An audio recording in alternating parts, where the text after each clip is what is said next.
الحمد لله رب العالمين، والصلاة والسلام والتكريم والتعظيم على سيدنا محمد سيد الأولين والآخرين، وعلى آله وأصحابه وأتباعه وأولياء أمته أجمعين إلى يوم الدين. اللهم صل وسلم وزد وبارك على منبع الأنوار سيدنا محمد الحبيب المختار وآله الأبرار وصحابته الأخيار، صلاة تحفظنا بها من شر الأشرار وكيد الفجار ومن فتن الليل والنهار. مسلمانانی بەڕێز ئیمانداران، سەلامی خوای گەورەتان لەسەر بێ. خوای گەورە لە قورئانە لە سوورەی حەشرە ئایەتی 9 لە باسی ئەسحابەکانی پێغەمبەری خوا صلی الله عليه وسلم، لە باسی فەزڵ و گەورەییانە، خۆنەویستیانە، هاوکاری یەکتریانە، خوای تەبارەک و تەعالا وەک نمونەیەک بۆ ئێمەی ئومەتی پێغەمبەری خوای باسەکە، بۆ ئەوەی کەوا ئێمە بیکەینەوانی ژیانمان، دەرسی ژیانمان، ڕێچکە و ڕێبازی ئەوان بگرین و لەوانەوە فێر بین کە باشترین دانیشگا و باشترین زانکۆن بۆ ئێمە کە بەختەوەری و سەعادەتی دنیا و قیامەت بەدەست بێنین. خوای گەورە ئەفەرمێت: والذین تبوأوا الدار والإيمان من قبلهم يحبون من هاجر إليهم ولا يجدون في صدورهم حاجة مما أوتوا ويؤثرون على أنفسهم ولو كان بهم خصاصة ومن يوق شح نفسه فأولئك هم المفلحون. ئەمە گەورەی سەحابەی پێغەمبەری خوا دەرەخات. خوای تەبارەک و تەعالا فەرمێت ئەوانەی کەوا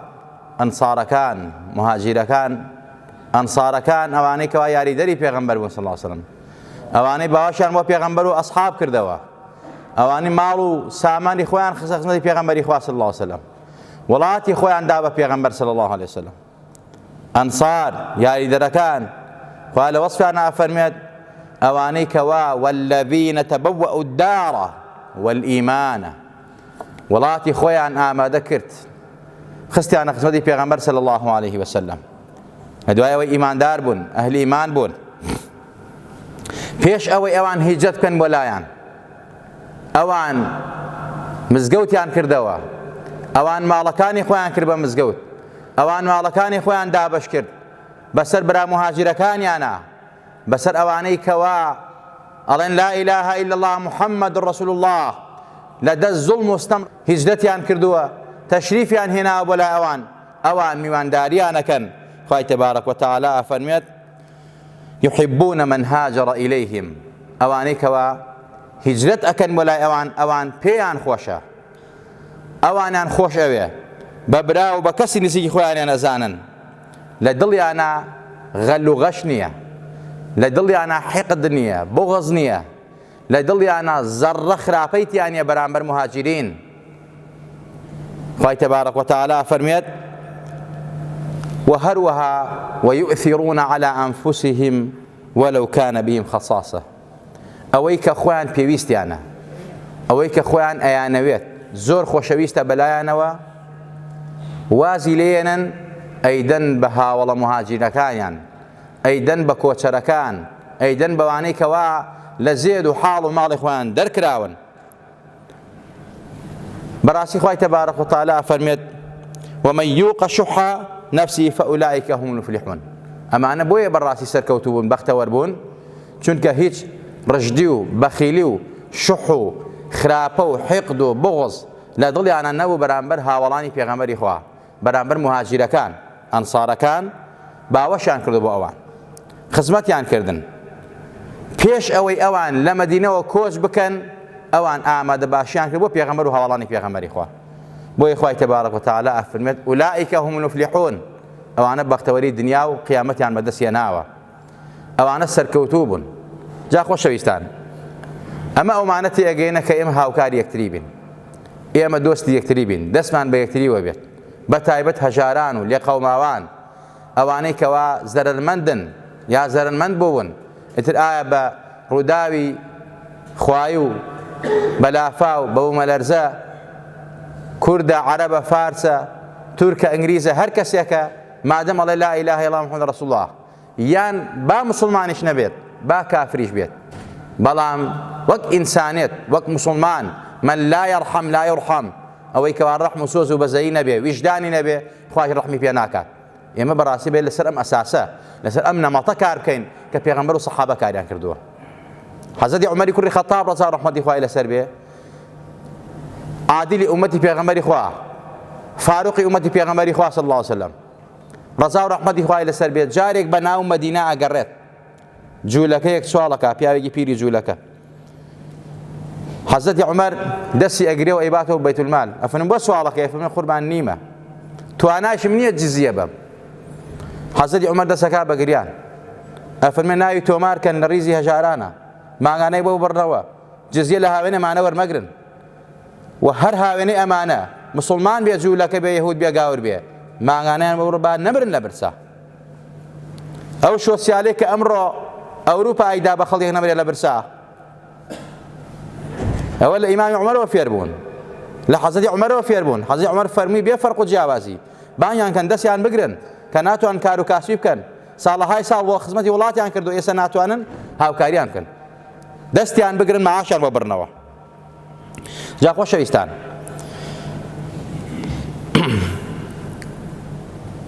پێغەمبەری خوا صلی الله علیه وسلم لەسەر ئەم نەمەتە کاری کردووە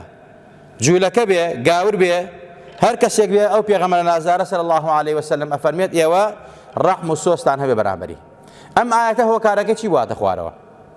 تەمەەن ئاەت سەبەبی نزولی هەیە هۆکاری هاتنە خوارەوە ئەم ئاەتە چی بوو و هەروەها حەدیسی پێغەمبەری خوا سەبەبی ورودیە بۆ پێغەمبەری خوا فەرمایشتەی فەرموو هۆکارەکان هۆکاری دابەزینم ئاەتە یەکێک لە مهاجرین میوان ئامادە بوو لەسەر سفرە صاحب ماڵی لەسەر سفرەیە و چرای کوژاندەوە میوان تێری خوارد وتی خوا دەزا باتۆ برسێتی بنەما سەرما بنەما ناڕەحەتی بنەما ماڵت پڕ بەرەکەت بێ خواحافزی لەکرد و چوو بۆ مزگەوتەکەی پێغەمبەری خوا صلی الله علیه وسلم ئەم ئافرەتە و ئەم پیاوە لەگەڵ مناڵەکانەنە بە برسێتی سەریان ناوە بۆ بەیانی پێغەمبەری خوا تەبەسەمە ڕەسوول الله پێغەمبەری خوا پێ ئەکەنی زەردەخەنە ئیگر وتیان یا ڕەسوڵڵا زۆر کەیفخۆشی فەرمی ئاەتێک دابەزێ بۆ بمشەو وەصفی ئەسحابەکانی پێغەمبەری خوا ئاکا صلی الله علیه وسلم بەڕاستی باسی ژن و پیاوێکەکە کە خۆنەویستانە خزمەتی میوانێکی پێغەمبەریان کرد صلی الله علیه وسلم خوا زۆر معجیب بوو پێیان پێی خۆش بوو بە میوانداری ئەو میوانەکە کردیان پێغەمبەری خوا فەرمی صلی الله علیه وسلم ئاەتەکەش ئەو ڕووگە خوێندمەوە تا کۆتایی ئەفەرمێت وەیؤثیڕون عەلی ئەنفوسیهم وەلەو کان بهم خەساسە ئەو ماڵە بەڕێزە و خێزانە بەڕێزە ئەوەنە خۆنەویستانە کاریان کرد ئەوەنە دڵسۆزانە کاریان کرد خوای تەبارەک و تەعالا سوپاس و ستایشی کارەکەی کرد خوا پێی خۆش بوو خوای تەبارەک و تەعالا ئەو ماڵەی پڕ ڕەحمەت و بەرەکەت کرد لەوان ڕازی بوو جا خۆشەویستان بۆیە پێغەمبەری نازدار سەڵات و سەلامی لەسەر بێ ئابم شێوازە هاوڵەکانی خۆی پەروەردە کردووە ئەسحابەکانی پەروەردە کردووە خزمەتی ئەسحابەکانی خۆی کردووە ڕێزی لە ئەسحابەکانی خۆی گرتووە مەدرسە و دانیشگایەکی بۆ داناون کە تەربیەتی ئەخلاقی ڕەوشتی ویجدانی بەم شێوازە پەروەردەی کردوون من و تۆی مسڵمانیش ئەبێ وابین ئەوسا بەڕاستی خوا پێمانە فەرمێ ئولائیکە هم المفلیحون ئێوە کاتێکە خۆنەویستانە بەرامبەر کارتان کرد دڵسۆزی یەکتری بوون دڵسۆزی فەقیر و ژارمەدارەکانی خۆتان بوون خوای تەبارەک و تەعالایش ئاوا دڵسۆزتانە ڕەحمەت و بەرەکەت ئەڕژێنێ بەسەرتانە یەکێک لەو ئوممەتانەی خوا ڕەحمیان پێکات بەهۆی ڕەحم و بەزەی ناوخۆیانەوە بەهۆی هاوکاری ناوخۆیانەوەی کە هاوکاری یەکتری ئەکەن کە ڕێز لە یەکتری ئەگرن کە بەدەم یەکتریەوە خۆشەویستان پێغەمبەری خوا فەرمێت نمونەی مسڵمانان و ئیمانداران بەڕاستی لە ڕەحم و سۆز و بەزەییانە لە احترامیانە بەرامبەر بە یەکتری لە تەقدیر و ڕێزیانە بەرامبەر بە یەکتری هاوێنەی جەستەیەکی تەنهایە چۆن ئەگەر جەستەیەک پەنجەیەکی ئازاری ببێت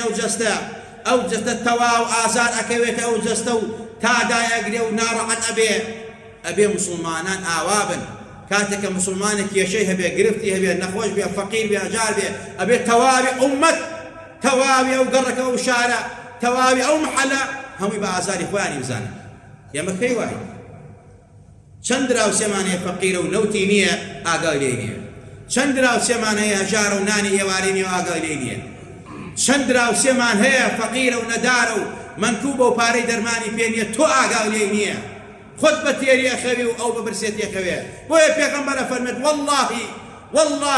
والله باو کەسەی گیانی منی بەدەستە ئیمانتان تەواو نابێ ئەگەر خۆتان بە تێری بخەون و دراوسەکەتان بە برسێتی. ئەمە ئەخلاقی ئیسلامە، ئەمە ئەخلاقی پێغەمبەرە صلی الله عليه وسلم. بۆیە بەڕاستی ئەبێ ئێمە بگەڕێنە بەو نەمەتە، بەو منهەجە، بەو ڕێبازە و ڕێچکەی پێغەمبەری خوا و ئەصحابی پێغەمبەری خوا و سەلەف و صالحینی ئومەتی پێغەمبەری خوا صلی الله عليه وسلم. خۆشەویستان، ئەمڕۆ ڕۆژی هاوکاریە، نەک هەر ئەو خەڵکەی کە لە هەولێرە لێ قۆمیوە بەڵێ پێویستە هەموو لایەک هاوکاریان بکە، بەڵام شارەکەی خۆی و فەقیری زۆر تایە. والله خەڵکی تایە ڕۆژانە تەلەفۆن بۆ ئێمە گاڵە پارەی دەبێنەوتم نییە. چاک بە چای خۆمان بینیمان خێزانێک لەم شەوانە تیاچوو کە بە حساب باوکی منداڵەکان وڵاتە پارێزێ، باوکی مناڵەکان نیشتیمانە پارێزێ، باوکی مناڵەکانیان بەڕاستی کوڕە مەسوولە پارێزێت، ئەم تاغوتانەیە پارێزێت، بۆیان گەرما و سەرمایان نەبێ بەبێ تچوو بەبێ لە ناڕەحەتی بخەون، بەڵام منداڵی ئەو داماوە قوڕ بەسەرە بەهۆی غازی خەڵوزەوە گیان دەچێت. ئەمە وڵاتە، ئەمە نیشتیمانە،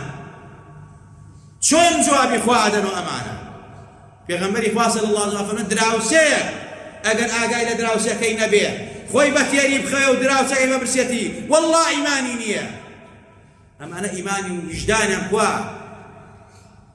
ئەو خەڵکەی کە چەند جار هاوارمان کرد خەڵەیە قۆمێ خەڵڕاکە خەڵ ئەخینکە لە وڵاتانە خەڵ دەربەدەرە بێ هەمووی خەتا ئێوەیە دەبچۆنەوە خەتانە یەک زەڕە ویجدانتان بێ، نە ویجدانیان هەیە، نە ئەخلاقیان هەیە، نە ڕەوشتیان هەیە، نە چاکی ئەبن. والله چەند جاری ئاگادارمان کردوون چاک نابنەمانە. خوا مەگەر بەو قودرەت و هێزی خۆیە ئینشاءالله بۆیان بنێرێت، پێشمەرگەیەک وڵات بپارێزێت، پێشمەرگەیەک نیشتیمان پارێزێت، پێشمەرگەیەک کوڕ و کچی تۆ پارێزە بەرپرس و مەسئولەکان پارەی نەوت و دبێ نەوتی نەبێ مناڵەکانی بە غازی خەڵوز بمرن، بە غازی سۆبا بمرن، بخینکێن. چۆن جوابی خوا دەنەوە؟ وقفوهم إنهم مسؤولون. لروج قيامته خوای تبارك وتعالى ئەفەرمێ ڕایان گرن ئەو گەندەڵ و خەسیز و پیسانە، چونکە ئەوانە بەرپرس بوون لە دینی خەڵکی، بەرپرس بوون لە ویژدانی خەڵکی، بەرپرس بوون لە ئەخلاقی خەڵکی، بەرپرس بوون لە دین و لە بژێوی و لە حەیات و لە ژیانی خەڵکی. بەڵام نەیان بردە سەر، بەڵام جێبەجێیان نەکرد دینی خەڵکیان شێوە. ئەزانی کۆمەڵێک گەلە سەگیان بەرداواتە گیانیم مسلمانان و ئیماندارانە دوور لە ڕووی جەنابتان هەر شێوەیەکیان بەرامبەر بە ئیسلامی ئەدەبیەکە. ئەوەتە وەزارەتە پەروەردەکەیان کە کتێبی ئەدەبی کوردی چۆنی هانە بە ئیسلام و دینەکە بە پێغەمبەری خوا صلی الله علیه وسلم. یعنی ئەم هەموو ئوستازە، ئەم هەموو مامۆسا ملیشکا بوو، چاوی دەرهات بوو ئەو دیێڕە شێعرەی نەبینی کە ئەڵێ ڕۆژانە چەند جار من قاچارە دینی پێغەمبەری خواکەم. تۆ تازە عوزرێنیتەوە، عوزر لە قەباعەت خراپترە. چەند ساڵە ئەمە ئەخوێنرێن لە مەکتەبەکانە، مامۆساکان ئەیڵێنەوە ئەمە دینەکەتان بۆ خەڵکی، کۆمەڵێکی ترتان لە عەلمانی و بێدینەکان ڕۆژانە بەرامبەر بە ئیسلام سەگ ئەوەڕندوو لە ڕووی جەنابتان کۆڕ و کۆبوونەوەکەن. ئەمە لەسەر دینی ئەو خەڵکە پرسیارتان لێ کرد. والله لەسەر دینی ئەو خەڵکە بتانسن هەزاران ساڵە جان ماسووتە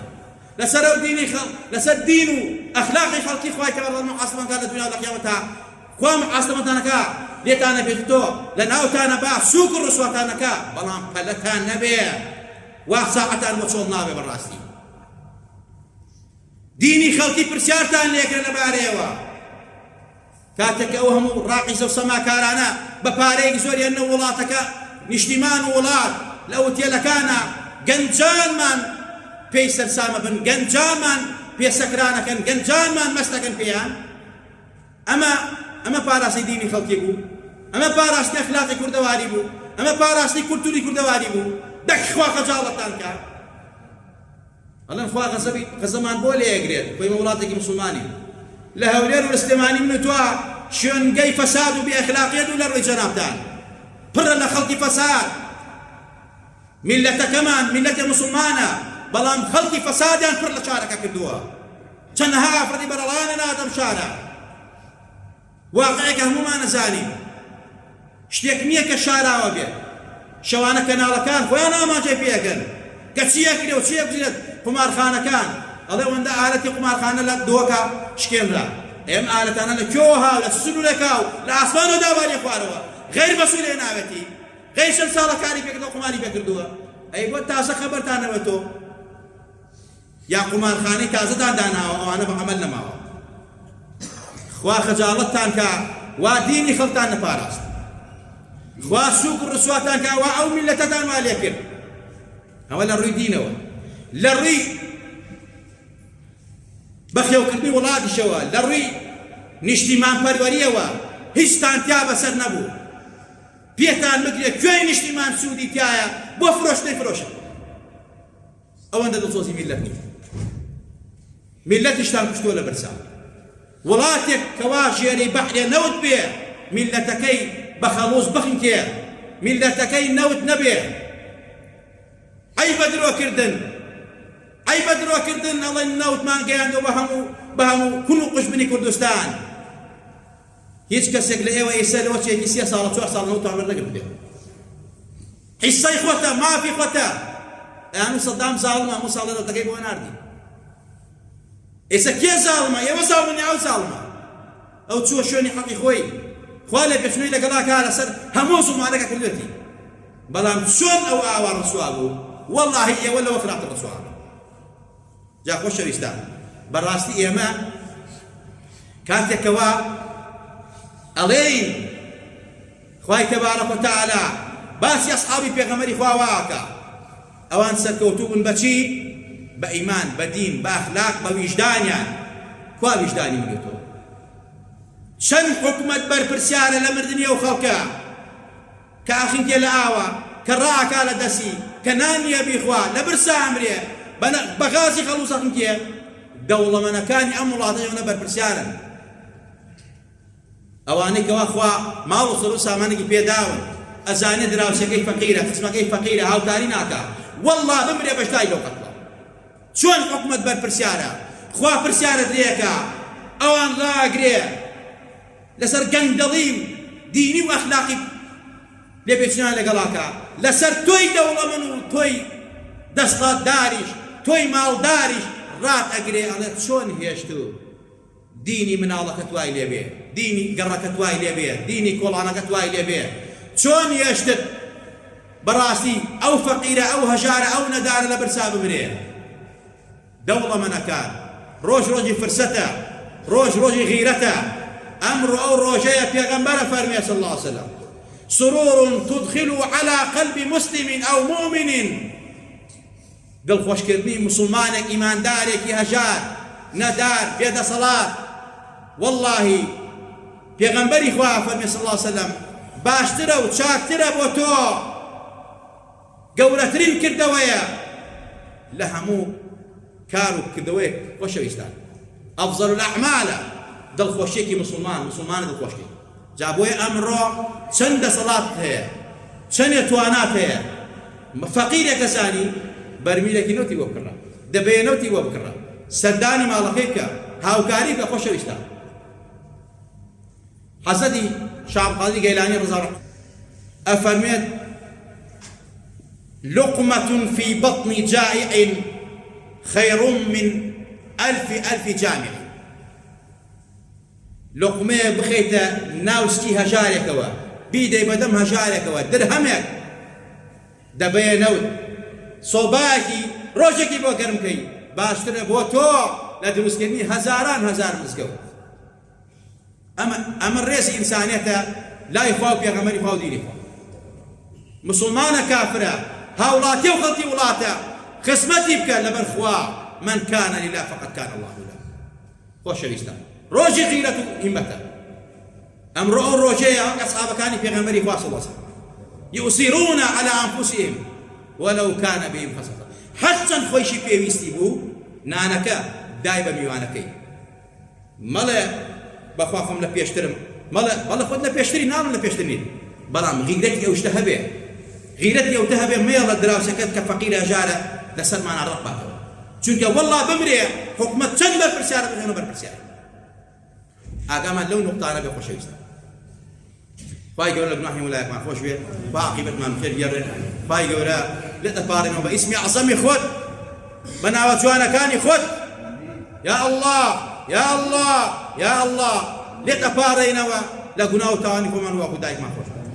یا ربی خوای عاقبەتمان بخێر بگەڕێ یا ربی خوای لە سوئی خاتیمە لامان خوایە دڵمان پڕ خێر و بەرەکەت یا ربی خوای قوەی ئیمان لە دڵمانە بە قووەت خوای غیرەتمان بەرێ بە خێر و چاکەکردن یا ربی خوای گیان لێتە پاڕێ یا ربی خوای لێتە پاڕێنەوە ویژدان بە بەدەوڵەمەندەکانمان غیرەتیان بەرێ بەرامبەر فەقیر و ژارەکان نێڵن سەرما ڕق ببنەوە لە برسانە بەورن هاوکاری فەقیر و ژار بەدارەکان بکەن یا ربی خوای گیان لێتە پاڕێنەوە وڵاتمان پڕ خێر و خۆشیکەی وڵاتمان لەم هەموو نەهامەتونە بەکە ڕزگارکەی لەم هەموو قەیرانە ڕزگارکەی خوایە لەم ساڵمانەی قبوڵ مەکەی خوایە لەم ساڵمانەی قبوڵ مەکەی خوایە لێتە پاڕێنەوە هەرچی زاڵمە سوود ڕزوار کرد لە ناوت بردن خوایە خۆت ئەزانی منداڵی بەربێشکە منداڵی دەماغان لافاو بیبە منداڵێکەوە لەسەرمانە ڕق باتەوە منداڵێک بە غازی خەڵۆز بمرێ لەم نیشتیمانە پڕ لەنەوتە دەوڵەمەنا یا ربی خوای گیان بەهۆی ئەو تاوانەوە بەهۆی ئەو گوناهەوە غەزەبی لە ئێمە مەگرە پەروەردگارە غەزەب لەوانە بگرێکەوە سەبەب کارێ و کارە ئەوانەی کەوا خزمەت بەو میلەتە ناکەن نان و قوتی میلەت ئەبڕن پەروەردگارە ویژدانیان نیە زەمیریان نیە بێڕەحمن بێبەزەین بەرامبەر کەسێکە خزمەت بە خۆیانەکە خزمەت بە ئال و بەیتیانەکە بەڵام ئەوان بێوەفان بێ ویژدان خوایان قبوڵ نەکەی یا ربی خوا لە گوناه و تاوانی خۆمان و باوکو دایما خۆشبی یا ربی خوایە چی وەبا و ناڕەحەتی و نەخۆشیە لە وڵاتمانە هەڵیگری یا ربی خوایە گیان هەموو لایەکمان سەلامەت کەی لە هەموو وەبا و نەخۆشی و ناخۆشیەک یا ربی خوایە لەتە پاڕێنەوە دڵمان پڕ لە ئیمان کەی یا ربی خوایە لەتە پاڕێنەوە گەنجەکانمان ئیسلاح کەی هیدایەتی گەنجەکانمان بێ عاقبەتی پیرەکانمان بەخێر بگەڕی یا ربی خوایە لەتە پاڕێنەوە بە ئیسمی عەزەمی خۆت پەروەردگارە مناڵەکانمان ساڵەکەی ئەوەی نەخۆشە شیفای بی ئەوەی ناڕەحەتە ئەوەی کێشەیە ئەوەی گرفتی هەیە بە تایبەت کۆمەڵێک خەڵک نەخۆشیانێن لە خستەخانەکانان داوای دوعای خێران لە ئێمە کردووە خوایە دەست بۆ لای تۆ بەرزەکەینەوە خۆمان بە گوناهبارە زانین تۆ بە ساقەوی ڕەحمە زانین خوایە بە ڕەحمی خۆت نەک بە عەمەلی خۆمان نەک بە کردەوەی خۆمان خوایە ڕەحم بەوان بکە شیفای ئەوان بە شیفای جەستە ڕوحی ئێمەش بە شیفای تەواوی نەخۆشی مسلمانان بە شیفای نەخۆشی خستەخانەکان بە پەروەردگارە شیفای نەخۆشەکانی ماڵەوان بە گریم گوتەکانمان حەلکە کێشەکانمان بۆ چارەسەرکە یا ربی خوایە لە هەموو ناڕەحەتی و باو ناخۆشیێک لاماندا یا ربی خوایە منداڵی ساڵحی بەرێ ئەوەی هەیەی ساڵەنی خوایە بۆی ساڵەکەی ئەوەی هەیەی ونە و مەفقودە خوایە بەیەکیان شادکەیتەوە ئەوانەی کەوا جەرگیان سوتاوە خوایە لەوە زیاتر جەرگی کەسمان نەسووتێنی خوایە سەبر و سەباتی بەوان ببەخشی خوایە جەرگی ئەوانە سوێنی کەوا جەرگی بوونە سەوەی جەرسوتانی ئەوانە پەروەردگارە یا ربی خوایە جەرگی ئەوانە بسووتێنی کەوا جەرگی ئەو میلەتیان سوتاندووە و ئەو میلەتیان تووشی هەزار و یەک نەخۆشی کردووە خوایە لیان قبوڵ نەکەی خوایە تۆ وعدت حەقە وعدت ڕاستە خوایەکی قادر و توانای قەهاری خوایە ئەم زوڵمە هەتا هەتایە ئاوا بۆیان لەڕۆڵە سەر و ئاوا بەردەوام نەبن ئاوا ساحەیان بۆ چۆڵ نەبێ ئاوا میلەتە تووشی بێدینی و بەدئەخلاقی و برسێتی و قاتی و گرانی بکەن خوایە لیان قبوڵ نەکەی. أقول قولي هذا وأستغفر الله لي ولكم ولسائر المسلمين.